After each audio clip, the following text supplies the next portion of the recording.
What's up, everybody? All right, it's April 10th, 2025, and a lot's going on since I made a video about financing the economy. Um, we had tariffs that were announced, and the market was crashing.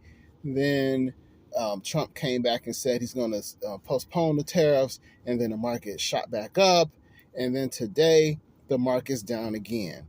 And all I can tell you is while the mainstream is focused on the tariffs, that's not even scratching the surface as to the economy and the issues that we're having.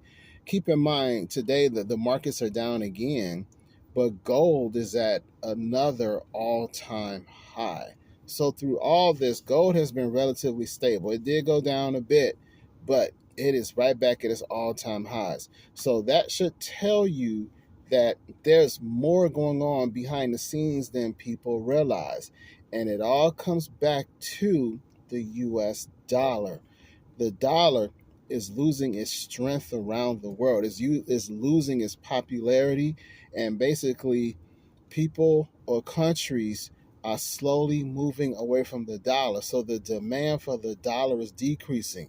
And as that demand decreases, gold or the demand for gold increases because gold is the ultimate form of money, and it is a safe haven. It is where people go to escape fiat currency and the dollar. But see, they don't teach this in school. So a lot of people, when I try to talk about this in real life, they look at me like I'm crazy. And so I pretty much, kind of back off. I just had a conversation yesterday when people thought I didn't know what I was talking about, but they don't follow money. They don't know the history of money, and they're not following what's really going on in today's American society and politics and the economy. They're blaming everything on the current president.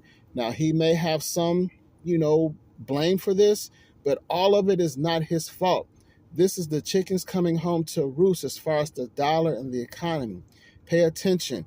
Yes, he's going back and forth on the tariffs and all these other things, but at the end of the day, it all comes back to the dollar. These countries are moving away from the dollar. They are de-dollarizing, and there is nothing we can do about it. But one thing we can do is start to protect ourselves by getting precious metals. This isn't an endorsement. This isn't a recommendation. This is a suggestion. You do your research and make your own decision. But all this comes back to the dollar. Don't pay attention to the daily ins and outs. Look at the big picture. The dollar is going down. Are you going to go down with it?